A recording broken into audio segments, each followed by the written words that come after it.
Hello guys, I want to show you 7 tips on how to get your recordings at home a lot better. So these 7 tips are really going to be the fundamental things that you should think about before starting to record. Tip number 1, gain staging. Gain staging is really important to get a healthy, good signal coming into the computer, but a clip that has a lot of headroom so you don't clip the converters. So every preamp has got a sweet spot. And the sweet spot will kind of change to what you're gonna record. So if you're gonna record electric guitar with a lot of volume, you're gonna have a different sweet spot on your preamp than if you're gonna record a quiet finger-picking acoustic guitar. What you're gonna do, you have to find a sweet spot. The sweet spot for me is, if you see in the DAW, you have all the faders. So if I'm in green, I'm happy. If I go up in yellow and red, I'm unhappy because then I'm recording too hot for my preamps or for my taste. So I always used to have a lot of headroom on the top. If you are one of those artists that download beats or get beats from somebody else and you can rap or sing onto it, and you're basically trying to compete with a mastered track, and then you're turning up the gain on your microphone so you can hear yourself. The trick there is to turn the beat down. So the music that you have bought, downloaded or whatever, turn it down by 10 or 15 dB, and then set your vocal to shine on the top of that. You're gonna get a much better recording, a better performance. Everything is gonna sound a lot better. Microphone placement.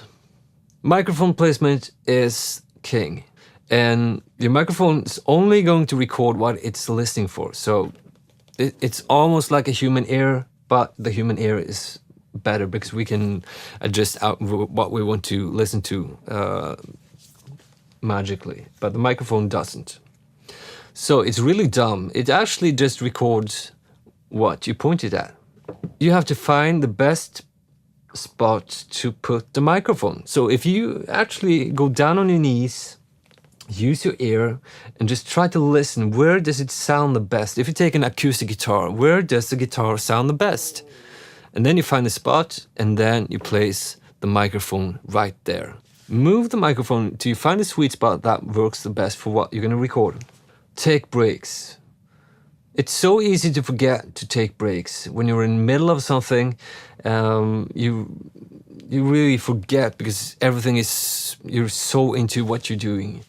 But the thing is that we don't actually feel so naturally that we are getting tired. So you're really getting tired long before you're noticing it. And when you get tired, you do poor decisions. You don't pay attention as well as you should.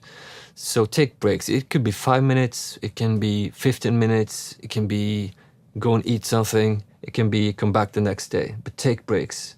Tip number 6, don't stop recording till you have the best take that you can perform. What I mean is, it's so easy to say, oh well, the timing was a bit off, but I'm gonna fix it in the mix. Well, it was a bit pitchy there in the end, but I'm gonna fix it. If you can sing it better, do it. If you can play that guitar better, do it. If you can play that drum break a lot better, do it. Don't take it in the mix. Because when you alter something in the mix, change something to a tone, to timing, you're altering the quality of the sound. If you can do it right from the source, right from the start, that will be the best thing to do. So don't stop recording until you got it right. The last tip is record to a click. And this is important.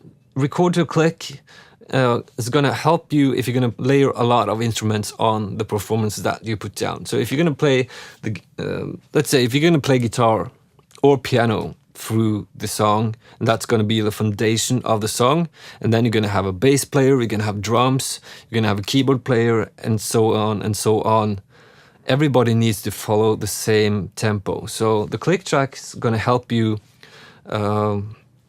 do all that because everybody's listening to the same click track and doing the decisions made because of the click.